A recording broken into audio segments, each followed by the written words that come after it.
حضرت ابو ہریرہ رضی اللہ عنہ سے روایت ہے کہ رسول اللہ صلی اللہ علیہ وسلم نے فرمایا، جب رمضان آتا ہے تو آسمان کے دروازے کھول دیے جاتے ہیں۔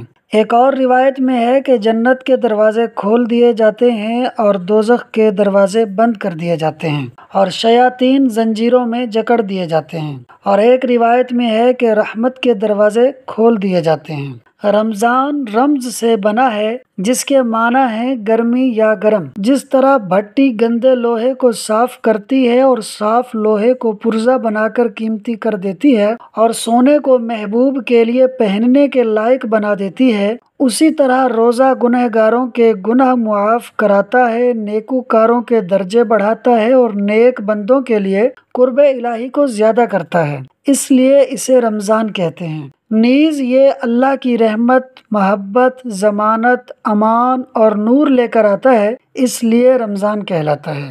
جس طرح رمضان اللہ کی رحمت، محبت، ضمانت، امان اور نور لے کر آتا ہے، اسی طرح رمضان یہ 5 عبادتیں بھی لے کر آتا ہے: روزہ، تراویح، اعتکاف، شب قدر میں عبادت اور تلاوت قرآن۔ اسی مہینے میں قرآن کریم اترا اور اسی مہینے کا نام قرآن شریف میں لیا گیا۔ ماہ رمضان میں آسمانوں کے دروازے بھی کھلتے ہیں جن سے اللہ کی خاص رحمتیں زمین پر اترتی ہیں، اور جنتوں کے دروازے بھی کھلتے ہیں جس کی وجہ سے جنت والے حور و غلماں کو خبر ہو جاتی ہے کہ دنیا میں رمضان آ گیا ہے، اور وہ روزے داروں کے لیے دعاؤں میں مشغول ہو جاتے ہیں۔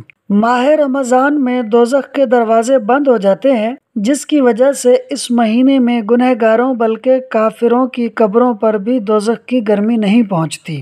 وہ جو مسلمانوں میں مشہور ہے کہ رمضان میں عذاب قبر نہیں ہوتا، اس کا یہی مطلب ہے، اور حقیقت میں ابلیس شیطان اپنی اولاد کے ساتھ قید کر دیا جاتا ہے۔ اس مہینے میں جو کوئی بھی گناہ کرتا ہے وہ اپنے نفس امارہ کی شرارت سے کرتا ہے، نہ کہ شیطان کے بہکانے سے۔ اللہ تعالیٰ سے دعا ہے کہ وہ ہمیں رمضان کی برکتیں سمیٹنے والا بنائے، آمین۔ پیارے دوستو، ویڈیو کو اینڈ تک دیکھنے کا شکریہ۔ ویڈیو کو لائک اور شیئر کر دیں اور چینل کو ضرور سبسکرائب کر دیں۔ چینل کا نام ہے فاز سنو 4296۔